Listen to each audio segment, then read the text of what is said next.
28th of February 2022, a flood we'd never seen before. It was the most costliest disaster in Australia in all ways, economically, environmentally, socially, and we ended up with a whole lot of people internally displaced. The State Disaster Management Plan has a table of the most disaster-prone areas, and some areas in the Northern Rivers are in there, right up there, up the top. Northern Rivers Community Gateway has been around for nearly 50 years in Lismore.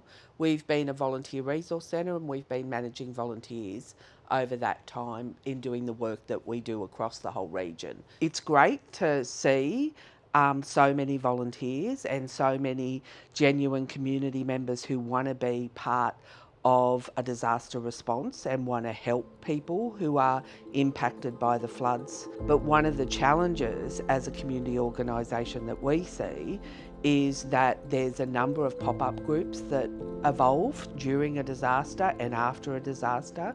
These groups often don't have insurance, they're often not incorporated, and they often have no experience in terms of managing volunteers.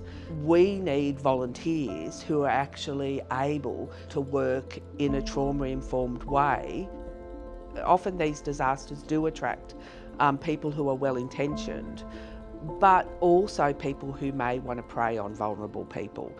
And one of the biggest frightening challenges that we found was that very few volunteers were actually police checked. So after the 2022 flood, we received funding from New South Wales Government to recruit and train spontaneous volunteers.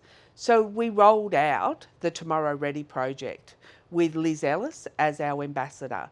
This project aimed at recruiting volunteers, onboarding those, police checking all those volunteers, providing training in terms of mental health, first aid, trauma-informed practice, leadership training, and training around what to expect in terms of a disaster. The training has been broad enough to give people a range of skills that could be applicable and applied in different situations depending what comes up.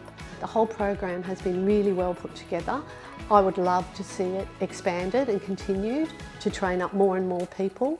Having people on the ground in communities where they're going to be needed the most is probably the most valuable resource that in any disaster a town or a place can have. I truly hope that these sort of programs and these skills aren't needed, but I think we all know they're going to be.